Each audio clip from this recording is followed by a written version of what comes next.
A dimensão humana na conservação biológica, o professor Carlos da USP Leste, e não esqueço o nome do Instituto inteiro. Então, queria agradecer a Carla por ter aceitado nosso convite e ter passado essa semana com a gente. E próximo.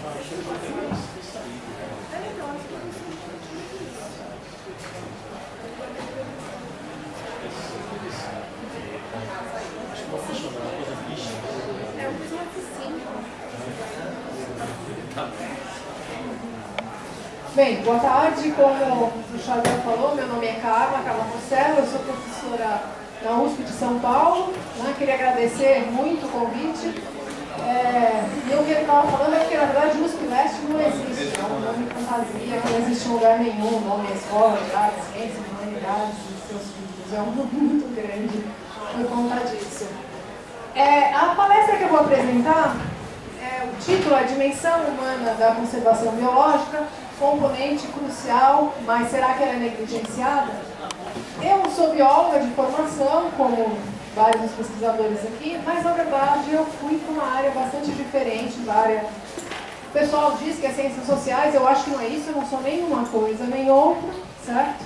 E na verdade o que eu vou querer apresentar para vocês aqui é pensar um pouco, algo que é bastante óbvio, que é o fato que a maior parte das ameaças, se a gente for olhar as principais ameaças no mundo que foram levantadas, a síntese sobre isso, então se a gente pensar em mudança de hábitat, mudanças climáticas, introdução de espécies exóticas, poluição ou superutilização de algumas espécies, todas elas têm, direta ou indiretamente, um componente humano, certo? Então elas não vêm de causas naturais, elas vêm de um componente humano. Por conta disso, se a gente parasse aqui para pensar, surgisse lá um marciano, chegasse um marciano na Terra, alguém de outro planeta, chegasse aqui e vocês fossem perguntar para ele qual espécie provavelmente seria mais importante a gente estudar num contexto em que a gente tem um grande problema causado de todos esses problemas ambientais. Qual será que seria a espécie que a gente teria que estudar? Na minha opinião, seria a espécie humana, porque se na verdade a gente tem um problema com um monte de outras espécies, mas a espécie que mais causa problema é a espécie humana, muito provavelmente esse marciano diria pra gente que talvez a solução estivesse em estudar a dimensão humana, tá? Então, na verdade, o que eu vou fazer aqui é tentar convencer os biólogos, até que ponto, tentar convencer vocês, mas na verdade, para mim foi um exercício que eu vou apresentar aqui. Eu não sei se vai dar certo, porque é um exercício para mim também.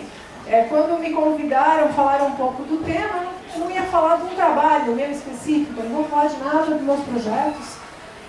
Eu parei para pensar e falei, puxa, seria muito legal tentar mostrar por que eu fui para essa área, não em termos pessoais, eu não vim aqui fazer terapia com vocês, mas tentar entender o porquê que será que eu fui para essa área, será que...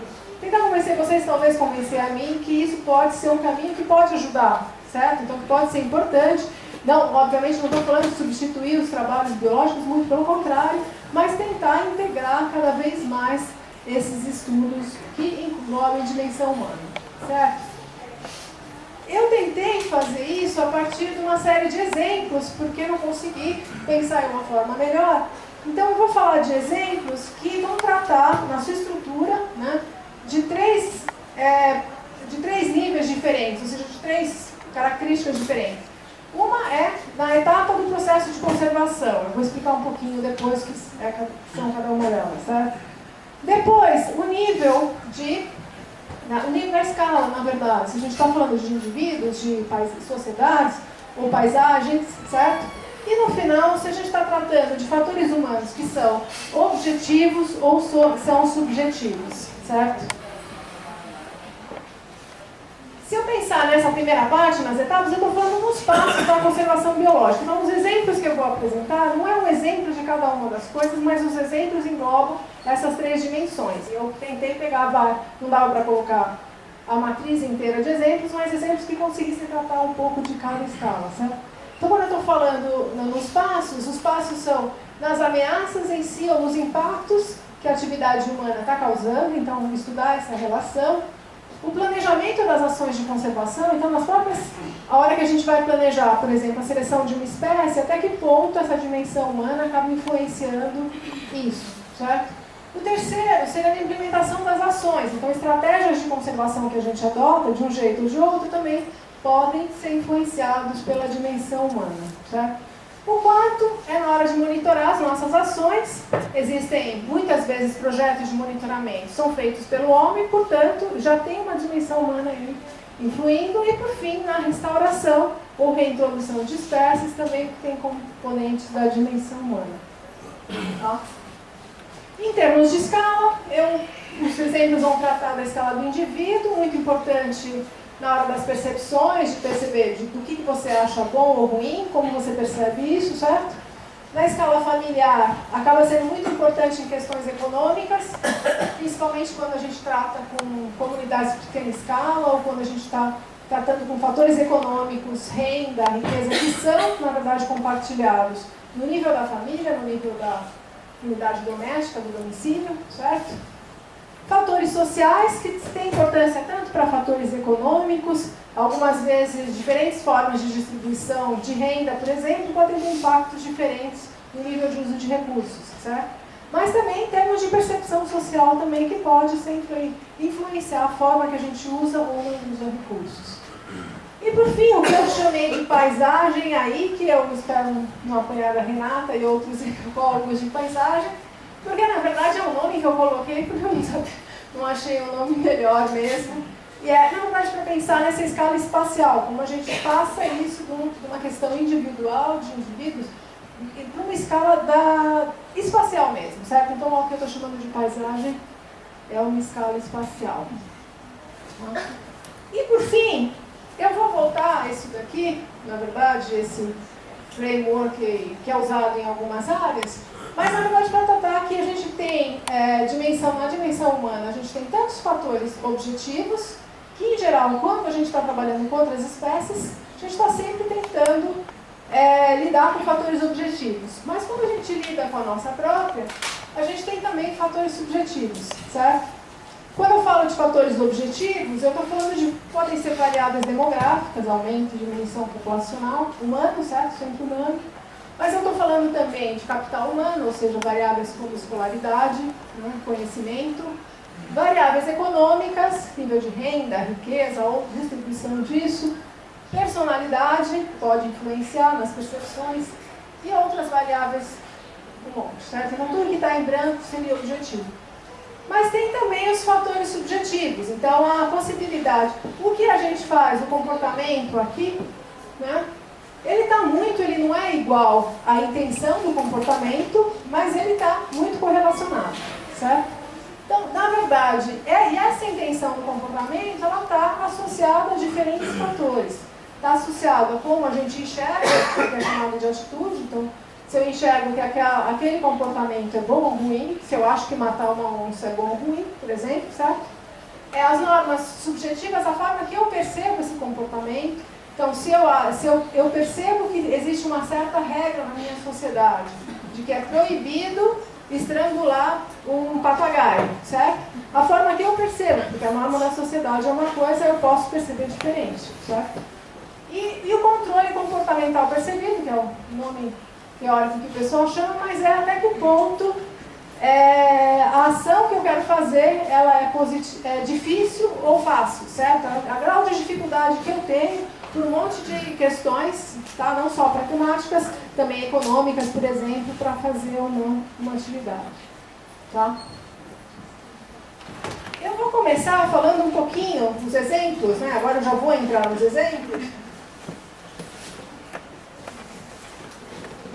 Falando, a gente tem entre os fatores subjetivos e objetivos, eu vou começar com fatores objetivos, certo? Que são, na verdade, o que eu trabalho, que no final eu percebi que foi o que eu menos coloquei na palestra, de tanto interessado que eu estava tentando expandir isso, né? Mas na verdade eu acho que é porque também eu vi que há muitos fatores subjetivos que a gente para pouco para pensar. Né?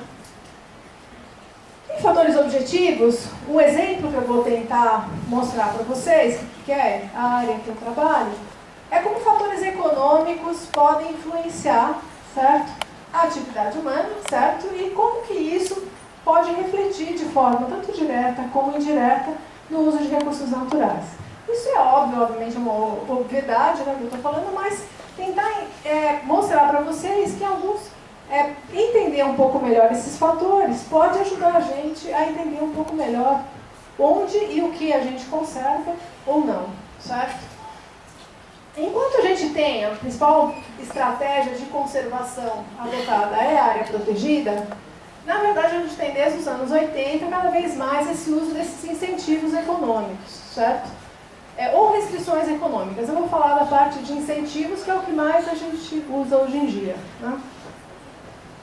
Tem dois tipos que são principais, né? Só para vocês entenderem o exemplo que eu vou dar depois. Um é o incentivo direto. Então, direto quer dizer, porque se eu quero conservar a onça, por exemplo, eu vou lá e pago pela onça, certo? Então, eu vou na propriedade de alguém e pago. Se eu contar que você tem 50 onças, eu te dou R$100 pela onça. É um jeito simplificado, simplório que eu estou falando, mas na prática é isso que você faz. Você paga o objetivo que você quer. Eu quero onça, eu pago onça. Eu quero habitat, ou eu quero que você pare de desmatar, eu vou pagar habitat intacto, então eu vou pagar para você manter o habitat intacto, ou se não, eu vou pagar para você para parar de desmatar. Então, o tal do desmatamento evitado, certo? O incentivo direto é o que alguns autores, obviamente, que não gostam muito disso, chamam da conservação por distração. Embora seja uma crítica, talvez é a forma mais fácil de entender. Porque a ideia aí não é, na verdade, você pagar diretamente. Então, se eu quero o habitat intacto, eu não pago pelo habitat. Eu pago para as pessoas que moram naquele habitat mudarem a estratégia de vida delas. Então, elas estão desmatando, eu quero que elas parem de desmatar. Então, o que eu faço? Eu pago para elas, eu incentivo elas de forma econômica para elas adotarem uma estratégia que seja de menor impacto, certo? E, idealmente, ou seja, eu posso pagar para eles, que é uma das estratégias mais comuns, e o que eu vou usar o exemplo, por exemplo, explorar produto florestal, certo? Principalmente não madeireiros, frutos, resinas, alguns produtos que a extração tem menor impacto, pensando que dessa forma eles vão se beneficiar economicamente do uso da floresta, por exemplo, e por conta disso, indiretamente, eles vão conservar a floresta porque é importante para eles, certo? E isso vai fazer com que eles parem de desmatar. Isso é chamado de incentivo indireto. Tá? Os indiretos, na verdade, eles foram muito populares até os anos 90 por causa de vários aspectos, isso no mundo como um todo, certo? Hoje em dia, cada vez eles têm perdido mais o crédito, certo? Então, hoje em dia, cada vez mais a gente vê quem é da área de conservação deve ver muito esses projetos de pagamentos diretos, ou seja, pagamentos por serviços ambientais, serviços ecossistêmicos, pagamentos por espécies mesmo, predação evitada, tem vários projetos desse tipo. Tá? Um exemplo que eu vou querer mostrar como que isso pode afetar e que, portanto, por que estudar essas coisas pode ser importante, a comercialização de produtos florestais ou madeireiros, né? Que é o que eu estudo, na verdade.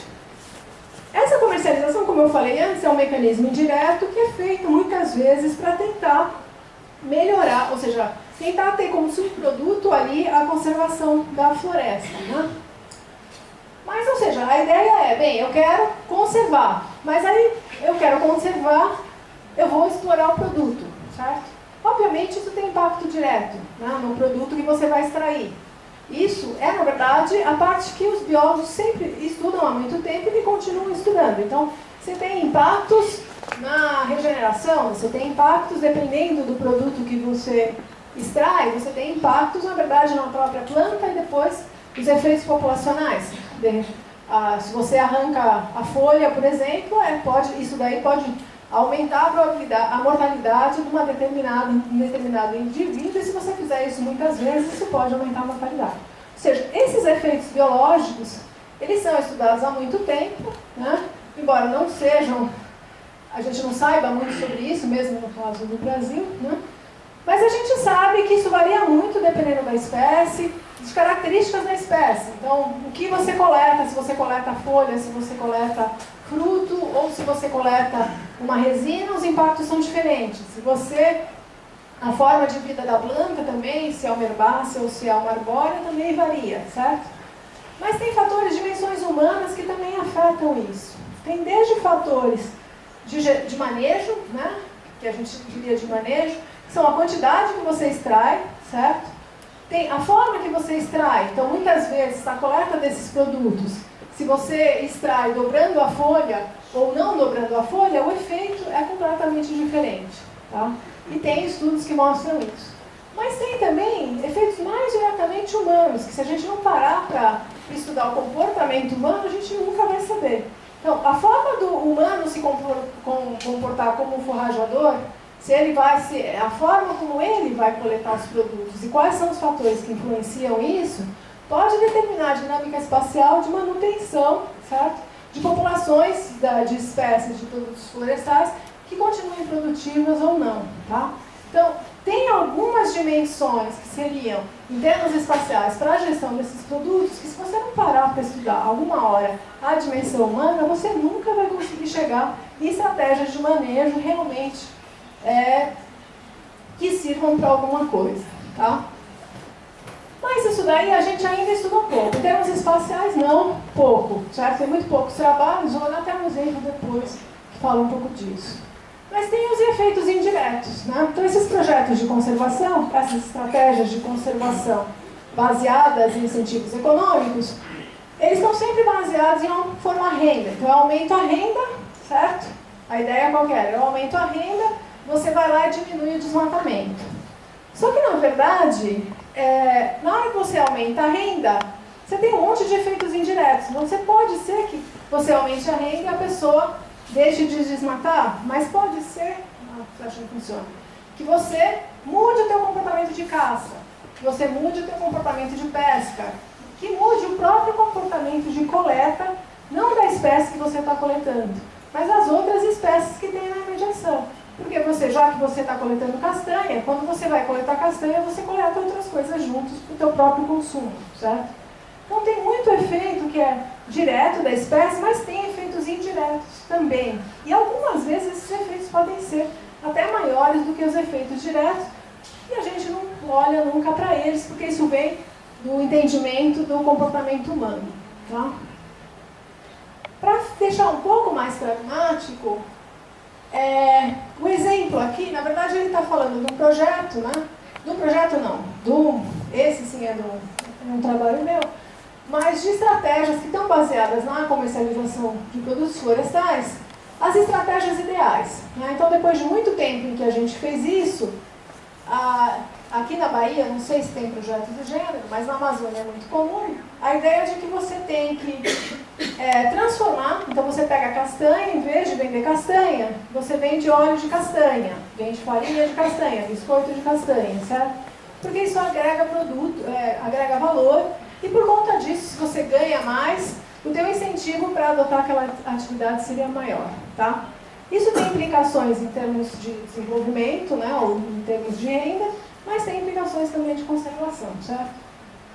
Então, se você processar, né, isso aumentaria o valor, reduziria a urgência para vender também, porque vender a castanha pode estragar, se você vender o óleo pode estragar menos, então você pode negociar melhor preço, reduziria custo de transporte, tá? Uma outra estratégia que tem sido muito adotada seria aumentar esse acordo direto com empresas, que normalmente é chamado de parceria. Então, eu vendo diretamente para a empresa, e em geral são empresas que vendem essa ideia de socioambientalmente corretas, certo? Então, por conta disso, essas empresas, em teoria, também iriam mais atrás, ou seja, monitorariam os impactos em termos ambientais da extração deles, tá? Nossa, não estou vendo.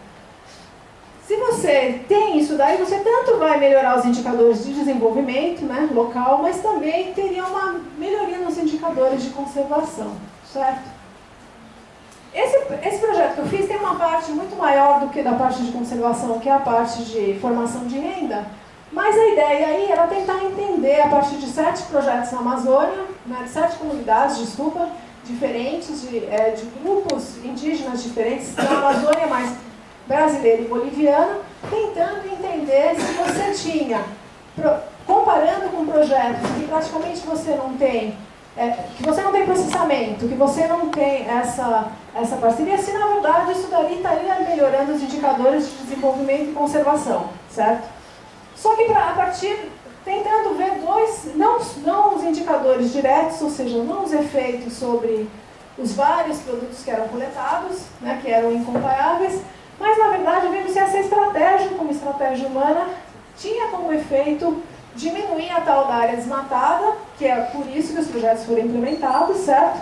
Mas tentando ver algum outro indicador indireto, que no caso a gente estava vendo a caça, tá? Então a gente usou 2 indicadores de caça, que era o quilograma de carne caçado, tá?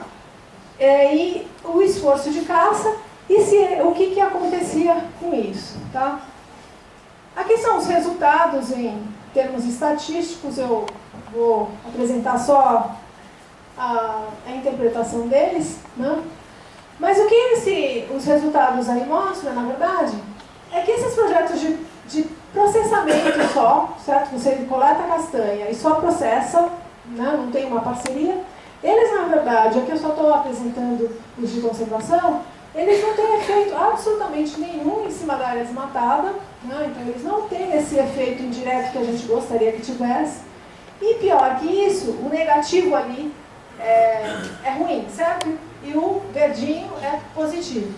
E na verdade eles aumentam a caça, certo? Então você acaba tendo um efeito indireto negativo.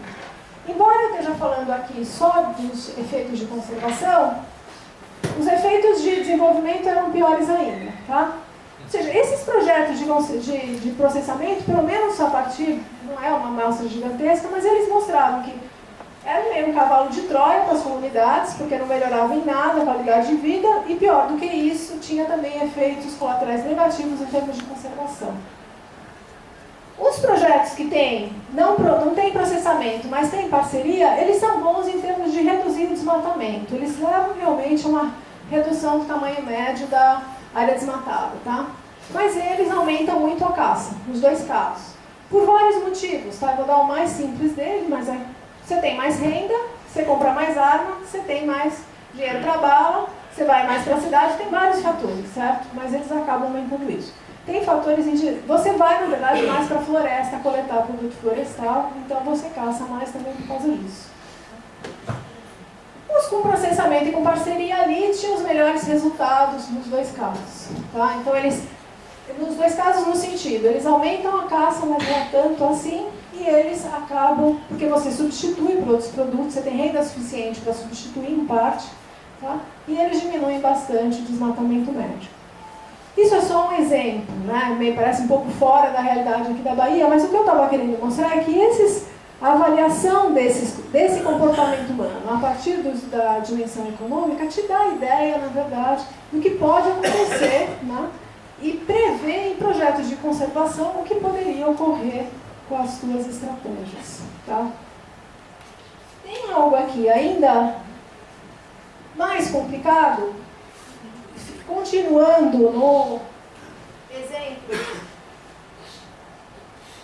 de comercialização de produtos florestais não madeireiros, né?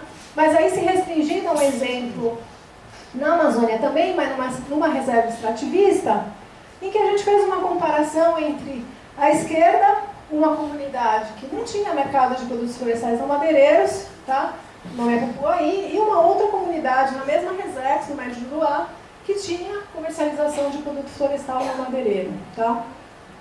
Nos 2 casos, as comunidades eram iguais em todos os outros quesitos, certo? Praticamente, obviamente, são comunidades, alguma coisa diferente, mas em atributos biológicos, sociais, históricos, tem várias questões assim, mas variavam nisso, né? Então a gente estava avaliando várias coisas, mas uma delas era essa troca espontânea, compartilhamento espontâneo de carne, tá? Carne de caça. Isso é muito comum em comunidades de pequena escala, não só aqui, no mundo como um todo, e que quando você caça, você dá uma parte da caça para o teu vizinho, para o teu parente, para uma pessoa que está ali. Tá? O que os efeitos disso daí que eu estou mostrando, na esquerda e na direita, o que eles estão indicando? Cada um dos... Isso daí é uma rede de compartilhamento. Cada um dos numerinhos, né, que não importa quais são, seria uma das famílias. Tá? E cada uma das famílias, elas trocam. Então a gente fez como se faz com os bichos, né, a observação direta, você fica lá observando um certo número de dias e vê quem deu carne para quem. Tá? E quanto que deu para quem. Isso daí é só a frequência, não tem a quantidade. Né? Mas o que a gente estava vendo ali é a frequência da carne de caça no mesmo número de dias, ou seja, na mesma quantidade, uma amostra similar. Acho que fica um pouco óbvio que na comunidade sem mercado você tem uma distribuição de carne muito maior do que na direita, certo? Isso tem, obviamente, então, uma implicação em termos de qualidade de vida, era isso que a gente estava fazendo. Agora, algo que tem bastante estranho, que aí é que, na verdade, na comunidade da direita, que tem comercialização de produtos florestais e madeireiros, tem muito mais caça do que na outra. Tá? Então, muito provavelmente, até a quebra desse sistema, né, de compartilhamento e de cooperação na caça, a gente aqui está só para caça, mas tem outros indicadores de compartilhamento de trabalho e tudo mais. O que acaba acontecendo é que leva as pessoas a caçarem mais e talvez até, isso eu não posso garantir, um maior desperdício de carne. Tá?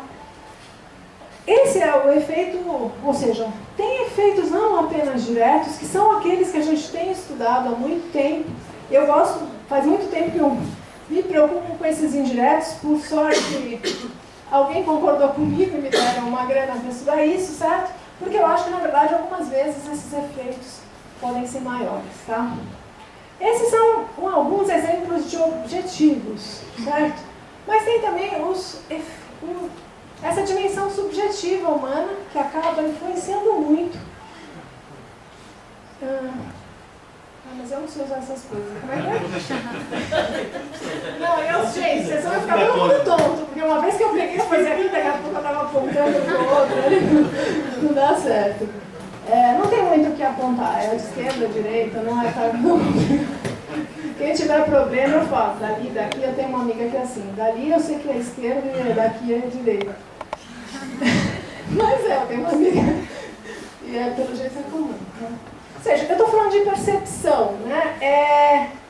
Aí o povo aqui deve estar pensando, tem um bicho grilo ali achando que percepção tem a ver com conservação, né? Então, parece algo muito subjetivo, que agora a gente vai fazer alguma coisa estranha aqui, não é nada do Chico Xavier, nada do gênero, mas até que ponto, como a gente percebe, como isso influencia. Tem alguns trabalhos, aqui no Brasil tem muito pouco sobre isso, eu não trabalho exatamente com isso, tem duas coisinhas que eu fiz, mas é algo que tem me interessado cada vez mais, e eu vou apresentar alguns exemplos que não são de trabalhos meus, tá? Esses, na verdade, o que a gente está chamando em geral de percepção, mas que talvez fique melhor para vocês entenderem, falar de valores, né? Então, valores da sociedade, o que é mais importante fazer ou não, percepção, interações sociais também, que muitas vezes estão mediadas pela percepção, eles acabam influenciando o que a gente usa de recurso. Tá? Tem 4 exemplos que eu vou falar, né?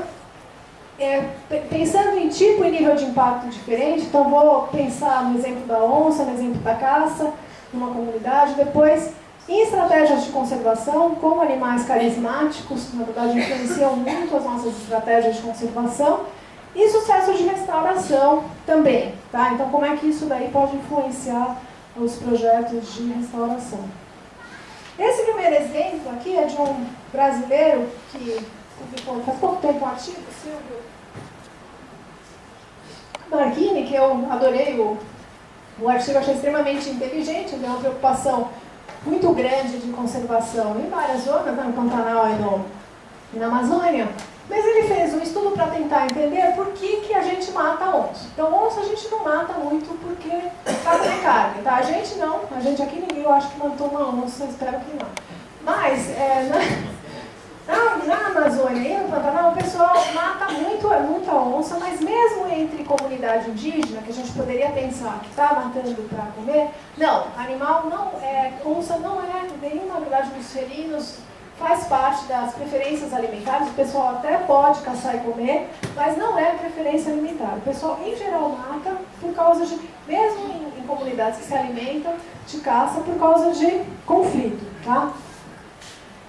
A ideia, então, era entender aí se era maior, o que era mais importante? Era a retaliação, certo? Então, eu estou matando por conta de questões, maior número de bichos, de gado, né? Então, no Pantanal, cria gado, a onça come o gado, come o bezerro. Então, será que o mais importante é isso? É saber, ou talvez, o medo de que a onça vai me atacar e vai matar a mim, não o gado, tá?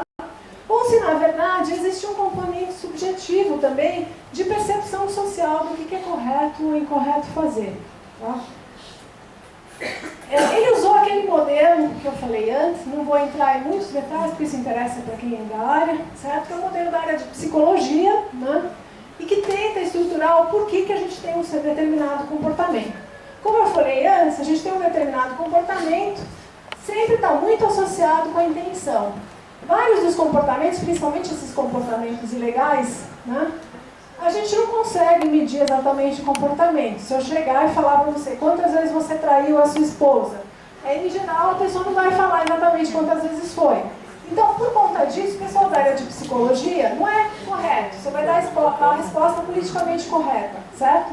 Então, na verdade, o pessoal acabou criando mecanismos e tentando testar com algumas coisas que você consegue medir, modelos para tentar medir a intenção, não medir o comportamento, certo? Tudo possível você ter alguns dados de comportamento.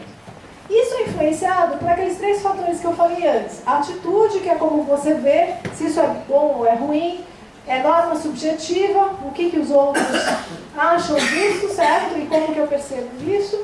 E o controle comportamental, aquilo que me leva, que pode ser difícil, dificulta ou facilita fazer isso, tá?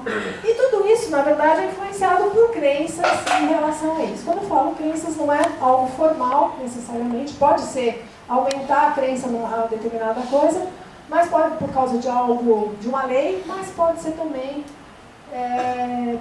pelas questões sociais, pela percepção social, tá? Isso daí é só para eu lembrar. Mas esse trabalho, o que eles encontraram? Eles fizeram uma avaliação com as pessoas, certo? Com um número bastante grande de propriedades. O que o pessoal via a onça, se a pessoa mataria, né? E várias coisas assim. Né? Se via como matar a onça positivo ou negativo, como é que as pessoas percebiam a onça, né? Se era um animal que elas achavam legal ou não. Né? E como que isso estava determinado por variáveis objetivas, por exemplo, o tamanho da propriedade, propriedades maiores ou menores, alguns outros indicadores econômicos que eles tiraram depois dos modelos, a percepção de segurança, certo? Tanto para a própria pessoa, para as pessoas, como para o gado, né? Nos 2 casos. E fizeram isso, replicaram isso na Amazônia e no Pantanal, tá?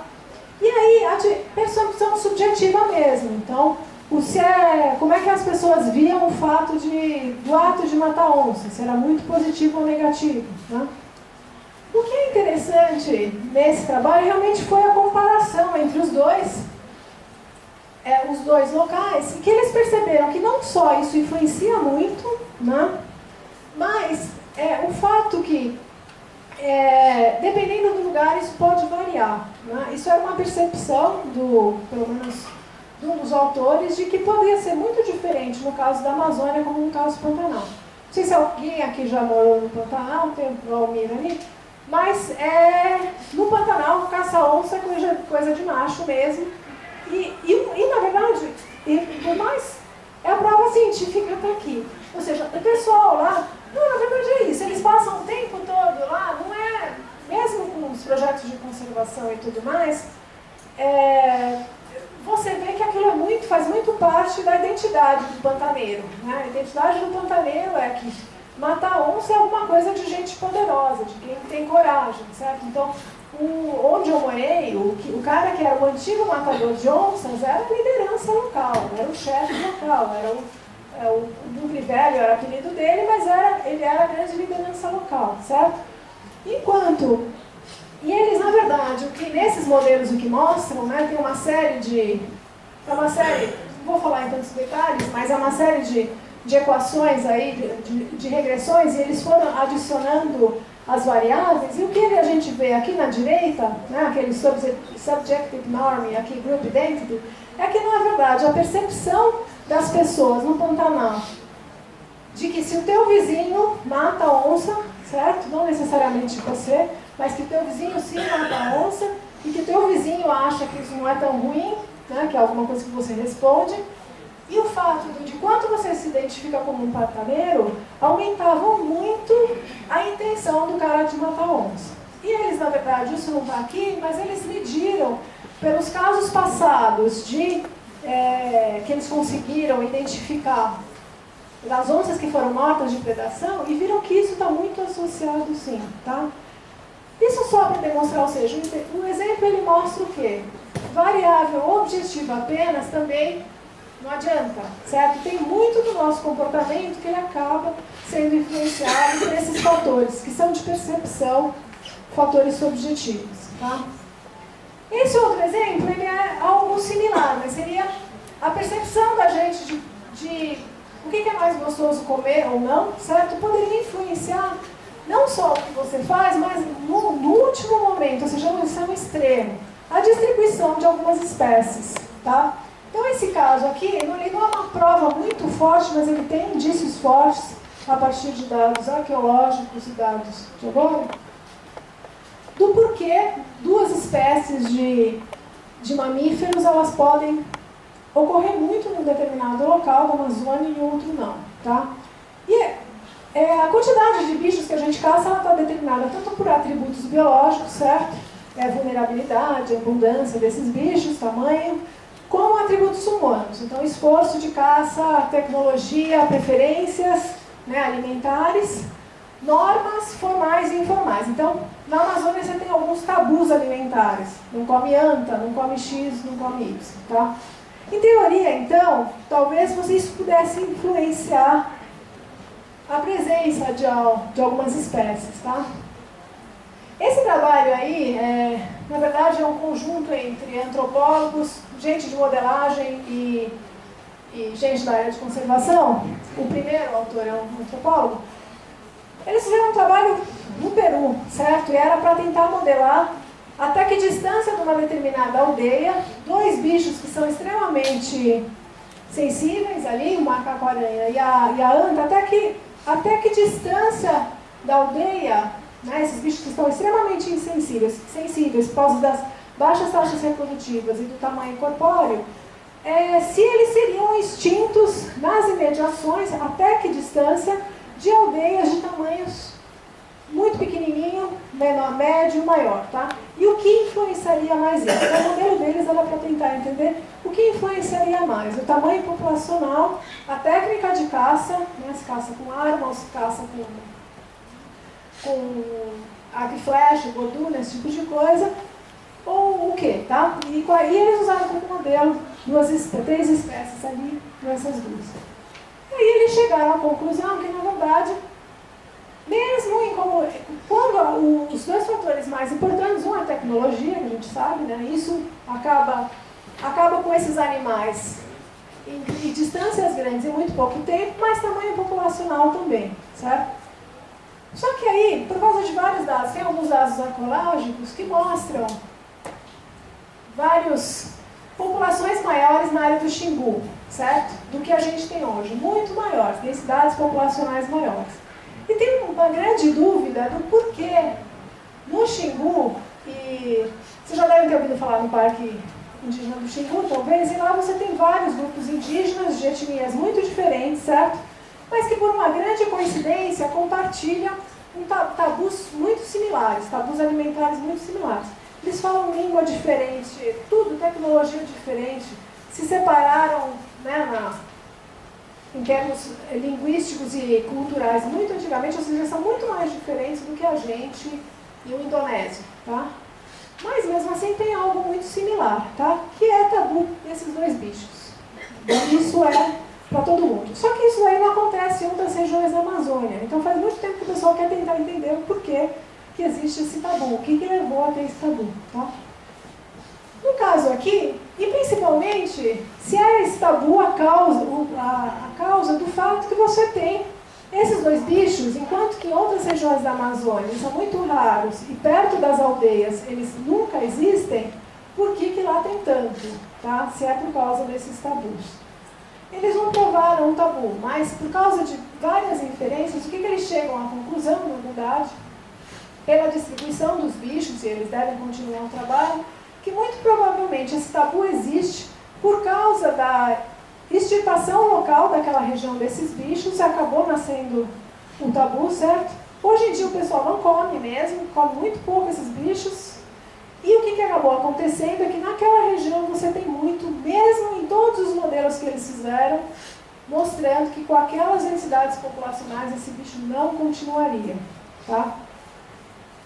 E, na verdade, o que você acaba tendo na distribuição dali do Xingu é algumas zonas de interflúvio entre locais em que não tem, que muito provavelmente tinha sido extirpado antes, tá? E hoje em dia, mesmo não vivendo gente, você não tem mais o bicho, enquanto que em algumas regiões em que tem gente, você tem o bicho, tá? O exemplo aqui, embora a prova deles não seja muito contundente, é uma das poucos indícios para tentar mostrar que talvez a distribuição de espécies possa estar associada à percepção humana. Ou seja, eu acho que não se deve comer o bicho, percepção e norma subjetiva. Tá? Mas essa percepção afeta também profissionais de conservação. Né? A gente usa a espécie, usa o panda por causa disso. O panda é fofinho, então a gente usa o panda como uma espécie bandeira. Né? Mas isso acaba influenciando também as estratégias de conservação das próprias entidades ou governamentais ou não governamentais. E tem, na verdade, vários trabalhos, no Brasil pouco, mas tem vários trabalhos fora do Brasil mostrando isso, nos Estados Unidos em particular. Tá? O que eu estou falando de carisma? Né? Então, se eu comparar espécies, em geral, tem testes sobre isso, a gente gosta do que é grande mais do que o que é pequeno. Então, eu gosto mais de uma onça do que de uma jaguatirica, mesmo que talvez aquela jaguatirica esteja mais ameaçada do que o gato grande. Tá? Eu gosto mais do que o colorido. Então, pode ser que duas espécies ali, uma esteja muito mais ameaçada, mas eu gosto daquele colorido que tem alguma característica diferente de todo o resto, porque é muito colorido. Tá? Eu gosto de espécies que têm os humanos gostam de espécies que têm traços juvenis, em particular esses olhos grandões. Né? Então, quando é filhote, tem olho grande, né? Tem várias características assim. A gente, em geral, gosta mais das espécies quando elas têm essas características também, característica de filhote. Tá? E traços humanos, a gente gosta mais daquelas espécies que fazem coisas que nem a gente, então que falam, que nem papagaio, né? Que vivem em dupla, se casam para a vida toda, têm fidelidade, cuidam do filhote. Né? Esse tipo de coisa a gente acha, a gente acaba gostando. Tá? Algumas delas, na verdade, têm até importância, pode ser que elas até sejam mais sensíveis por causa disso. Tá? Então, por exemplo, o tráfico de espécies acaba sendo, muitas vezes, por causa das mais coloridas. Ninguém está falando que não existe, talvez, uma relação. Mas a gente gosta das espécies assim. Tá? Tem um trabalho... Meu Deus. Tá, eu vou mais rápido. Esse daqui, na verdade, eu coloquei só esquematicamente, mas é de um trabalhinho, na verdade, de uma aluna minha. Eu usei porque eu acho que também não tinha, embora não sejam grandes dados, mas que ela fez um levantamento dos investimentos de conservação das ONGs brasileiras, né, em um determinado período, e para que ia isso em conservação de aves, tá? Era só restrito a aves, e para onde ia isso, e se isso estava moldado pela lista de espécies ameaçadas, pelo grau de ameaça. Amanhã a Mariana ou hoje ainda, eu acho que a Mariana talvez vai falar o fato que essas listas não representam exatamente o que está mais ameaçado ou não, mas isso poderia ser nos Estados Unidos. Eles usam, por exemplo, estratégias de manejo. Tá? E, no caso, né, ela fez um levantamento dos investimentos e fez também um levantamento, fez uns testes para tentar avaliar quais espécies as pessoas mais gostam. E utilizou espécies dessa lista, certo? para ver quais características as pessoas gostariam mais, para depois classificar todas essas espécies com um tal de índice de atratabilidade, como é que era? Não lembro, ela colocou atratividade, isso, meu me enrolou. Atratividade, certo? Na verdade, o que ela chegou à conclusão ali era que, no nível, na verdade, os ONGs estão sim investindo mais naquilo que é criticamente ameaçado e não somente naquele que é pouco ameaçado. Tá? Então, realmente, o grau de ameaça influencia. Mas tem uma influência enorme também de fatores como o tamanho. O que é maior se investe mais, tá? Então, por exemplo, se investe mais em arara do que em papagaios, mesmo podendo ser que o papagaio está mais ameaçado do que a arara, tá? Você investe muito mais no que é colorido do que em algumas espécies que têm um nível de ameaça muito maior, mas que são marronzinha, cinzinha, coisa do gênero, tá? Mas digamos que a gente falou aqui nas estratégias, ou seja, eu falei de planejamento, né, falei dos impactos. Tem também algo que eu ainda não falei, né, daquela estrutura que eu tinha dito antes, que é na questão de restauração, né? Eu não tenho nenhum exemplo desse similar no Brasil, mas se a gente já perdeu a espécie e se a gente quer reintroduzir, certo? Muitas vezes a gente vai tentar reintroduzir essa espécie num contexto que é muito similar ao contexto em que a espécie foi extinta, certo? Então, tem alguns trabalhos nos Estados Unidos, que eu vi, não só nos Estados Unidos, no Canadá, que são de reintrodução de espécies que algumas vezes tem conflito, não seria da onça, do urso, né, do lobo, de espécies que você tem um conflito grande e que você vai tentar reintroduzir no local. Então, talvez você reintroduza lá para o pessoal matar de novo e acabar tudo de novo, tá? Então, o que você faz? Tem alguns trabalhos que eles, na verdade, tentam ver isso, fazer um levantamento, né? Tem um trabalho que eu achei interessante, que é uma forma de poder utilizar essa dimensão humana, foi fazer um levantamento do que as pessoas de uma determinada região grande nos Estados Unidos, certo? O que o pessoal achava da reintrodução. Então, na verdade, eles estavam querendo criar um índice de aceitabilidade da reintrodução daquela espécie, tá? E quais eram as características das pessoas que levavam essa aceitabilidade. Então, eles fizeram uma divisão que eu nem gosto muito, mas por que eles chamaram, por cor da pele, isso eu não sei porque que eles fizeram, mas quem eram os homens brancos, blá, blá, blá, blá, blá, isso daí eu não entendi nada porque eles fizeram isso.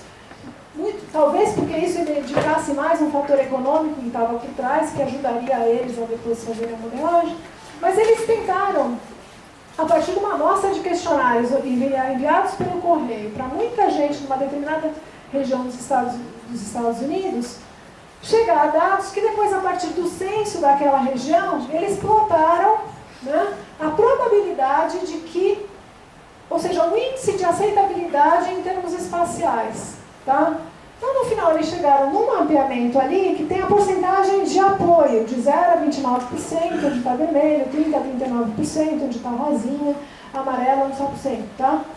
E também, depois, o que eles começam a fazer é tentar sobrepor os dados biológicos, né, ou seja, dos lugares que são mais apropriados em termos biológicos para reintroduzir o bicho, com os dados de aceitabilidade para a população. Eles tentarem fazer um programa de manejo de reintrodução dessas espécies que tenha a maior probabilidade possível de sucesso. Tá? Eu estou no final. Eu cortei um pedaço. Eu cortei a parte de monitoramento porque eu percebi que não ia dar tempo, mas tem questões muito similares a essa. Tá? Então, o que eu acabei falando, só queria relembrar, tanto fatores objetivos, né, eu falei dos econômicos, mas tem vários outros, acabam influenciando. Subjetivos, são mais difíceis da gente perceber, acabam também influenciando, isso em todas as fases do processo, em estratégias de conservação, em planejamento, no impacto, no monitoramento, eu não falei, mas tem outros exemplos similares, tá? E por conta disso, eu espero ter convencido um pouquinho mais de vocês de que entender isso daí tem uma importância científica por um lado, mas tem uma importância muito grande e pragmática, certo? Então, para estratégias de planejamento, estratégias de conservação, a gente passar a olhar mais a fundo, né, essas questões da parte da dimensão humana, objetiva ou subjetiva, acaba sendo importante. Tá? Obrigada.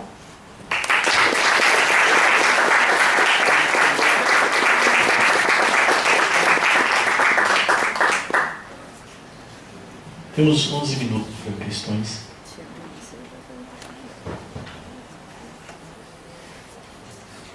Pedro.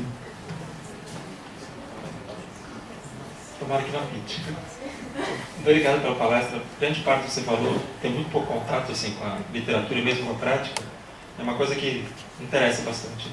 Eu queria que você falasse um pouco sobre a sua experiência de integração do seu trabalho, com a formação que você tem, com as pessoas que têm uma formação mais ecológica, biológica, que trabalham com os bichos. Como que é normalmente esse tipo de associação num trabalho de pesquisa? É muito difícil? Qual que é a sua experiência com o modo como grupos que usam esse tipo de abordagem, mas também tem pessoas que trabalham com a parte biológica? Na verdade, não sei se eu vou ser dura. Na verdade, assim, a minha experiência é que o pessoal da área... Eu vim da área de biológicas, e fui para esse lado, sei lá, sem perceber muito bem, né? Por questões que eu sou uma pessoa talvez um pouco mais pragmática e essas questões me interessavam, né? Mas eu vejo um grande preconceito, na verdade, do pessoal da área, por exemplo, de ecologia. Eles acham isso é ciência de segunda categoria. Eu até concordo que muitos dos trabalhos feitos nessa área ainda não têm o rigor, tanto metodológico como algumas vezes teóricos, não têm aprofundamento ainda teórico suficiente, similar a outras ciências mais antigas, certo? E eu concordo com isso, não discordo. O que eu acho que as pessoas nunca percebem é talvez a importância, né? E é uma área muito difícil pela interface. Então, para você estar na interface em diferentes áreas. Então, se você trabalha, por exemplo, que nem o meu caso, com questões que levam em conta indicadores econômicos, você tem interface com o economista, com o antropólogo, porque se você trabalha com comunidade, tipo, comunidade indígena, e com o ecólogo, porque você não está fazendo ecologia. Eu nunca digo, não gosto nem do termo ecologia humana por causa disso. Eu não estou falando de ecologia. Mas tem implicações, né? Mas não é todo mundo, tem a Renata aqui. Por exemplo, ou seja, tem gente sim, e eu acho que na verdade, embora eu tenha dado uma visão negativa, tem cada vez interesse maior. Em termos pragmáticos, o que eu sei não é para arranjar aluno, não, mas meus alunos não dão uma semana e estão empregados. Em geral, em ONGs que têm trabalhos com isso, porque tem muita gente que para pensar o outro lado e que tem experiência nessa área, né? Em termos pragmáticos, eu acho que não, tem uma aceitação grande disso. Em termos dos profissionais, principalmente da área de ecologia, eles têm preconceito, é a minha visão. Depois eu vou apanhar. Eu queria fazer uns comentários também em cima dessa mesma questão do Pedro. Quer dizer, eu tenho uma experiência que, num certo momento, de certa maneira, é similar na Carla, de vir da área de biológicas e ir para a área de ciências humanas, educação. Eu acho que as comunidades de ciências naturais, biologia, física, química, etc., precisam abrir o olho para não super generalizar as suas concepções do que é evidência, as suas concepções do que é generalização, as suas concepções do que é método, a ponto de achar que a única maneira de você estudar alguma coisa é responder uma hipótese de causa e efeito com um experimento controlado, fazer um teste de hipótese usando inferência, estatística. Tem outras maneiras de estudar. Generalização não se resume ao modo como se analisa em biologia, evidência não se resume ao que significa evidência em biologia, física, química. Então acho que é um problema mesmo de uma formação mais ampla, para que a gente entenda que rigor é possível em todos os tipos de ciência, e falta de rigor é possível em todos os tipos de ciência. Só o que é rigor varia de ciência para ciência. E a gente não pode exportar os nossos critérios de rigor para outras ciências, né? Então acho que essa é uma sensibilidade que acho que a comunidade de ciências naturais precisa ganhar, porque é importante, como você fala, a dimensão humana é fundamental. Se a gente não entender a dimensão humana, a gente deixa de entender aspectos fundamentais de conservação. Então tem que realmente pensar e conhecer mais essas outras áreas e entender mais como é que se trabalha com qualidade nessas áreas, né?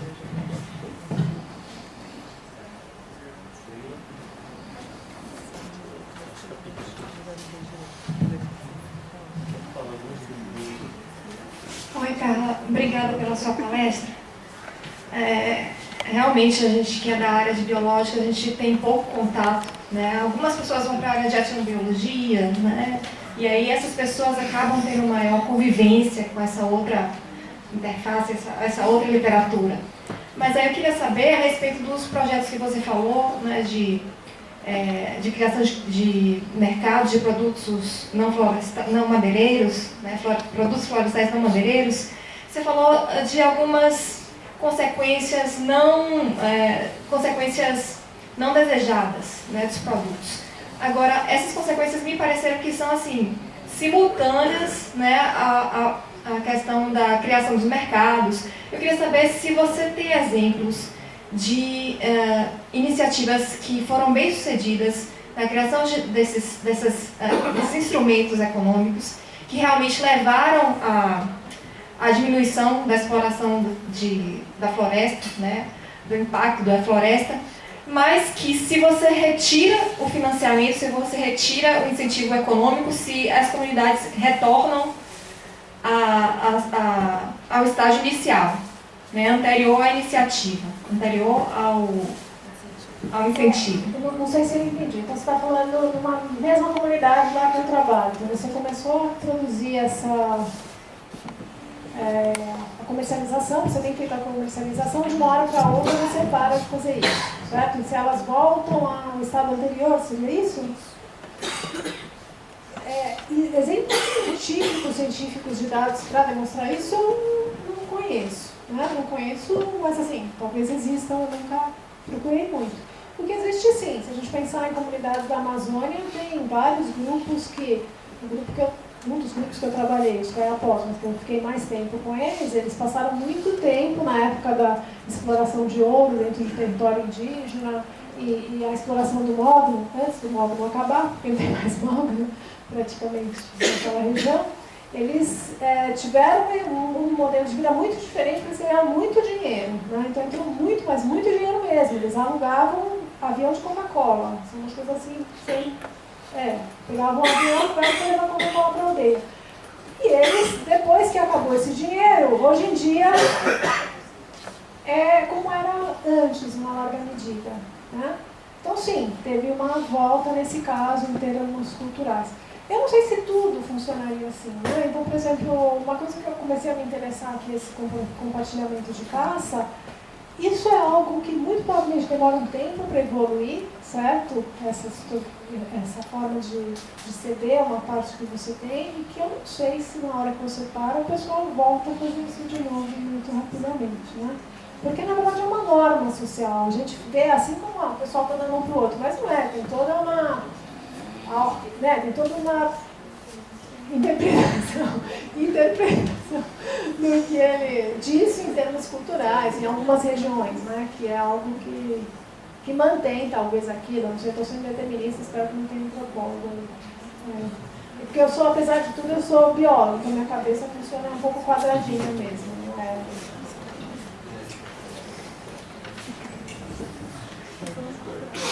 Mais questões? Paulo. Obrigado pela palestra. Antes da pergunta, um comentário. Eu concordo com o que o Charbel levantou, mas eu acho que a ecologia humana está numa situação ainda mais complicada, porque não se trata simplesmente de cientistas humanos tentando fazer valer o conhecimento, a forma de produção de conhecimento deles no campo da ecologia, nem do contrário. É uma área legítima de interface. E um dos principais debates é justamente como que você gera conhecimento pode ser reconhecido como válido, né, evidências válidas, conhecimento válido, pelos dois campos que compõem a interface. Acho que é uma questão realmente muito mais complicada, mas por outro lado é um campo, né, esse embate tem gerado um avanço muito grande, não só no campo de conhecimento específico, como também na própria discussão sobre o que é ciência, a diferença das diferentes disciplinas científicas. Então, eu acho que tem que ter muita coragem para trabalhar com ecologia humana e a recompensa, bom, como sempre, né? Maiores virtudes, piores defeitos. Né? A gente sofre, a gente não sou da área, mas vocês sofrem muito, mas também fazem descobertas muito legais em todos os sentidos. A minha pergunta é se eu fiquei um pouco na dúvida se essa separação entre categorias subjetivas e objetivas está ajudando muito. Eu vejo, por exemplo, um tabu. Será que um tabu é subjetivo? Porque para as pessoas que têm o tabu, para as tribos que têm aquele tabu, é a coisa mais objetiva do mundo. Aquilo é e pronto, acabou. Faz parte da realidade deles, né? Ou se não seria mais frutífero separar em, por exemplo, aspectos mais culturais e econômicos. Eu também fico pensando, para muitas civilizações, dinheiro é uma coisa absolutamente sem sentido, né? Civilizações. Hoje talvez a gente não encontre mais esse tipo de cultura, mas houve culturas para as quais dinheiro, que para a gente parece uma coisa extremamente concreta e objetiva, não faz sentido nenhum, é uma abstração difícil de entender. Não, talvez essa separação de objetivo e subjetivo não é algo da teoria na literatura, é By Morcell de 2013, apresentação da UFBA, é isso. Tá? Eu tentei estruturar, não sei se ficou muito claro no início, eu tentei estruturar, na verdade, meu próprio pensamento de como que isso influenciaria. Talvez o tabu não parei para pensar tanto ali no tabu, eu usei muito mais para pensar, eu queria achar algum de distribuição de espécies e fiquei um tempão, não achava nada, achei esse que era uma coisa um pouco direta, queria tentar mostrar que podia, idealmente, ter alguma coisa, né?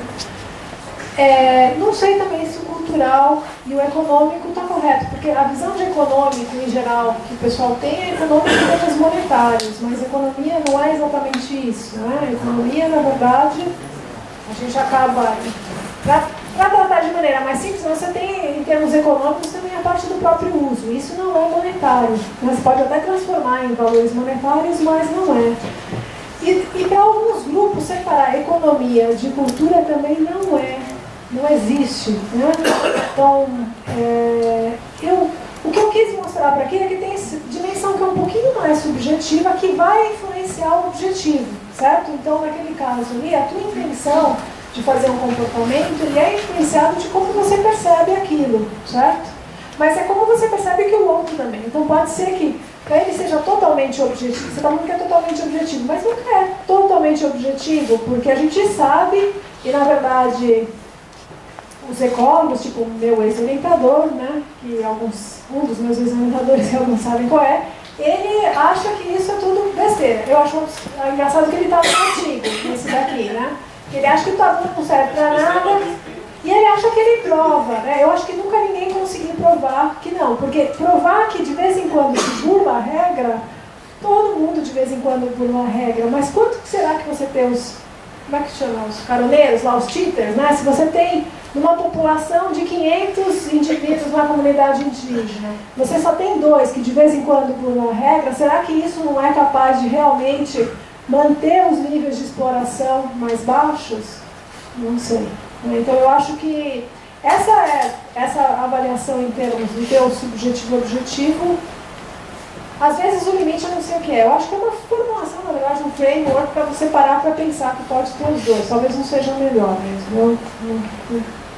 Não é algo de 10 anos de pensamento, não é de pouco tempo. Eu queria agradecer a professora Carla, obrigado, Carla.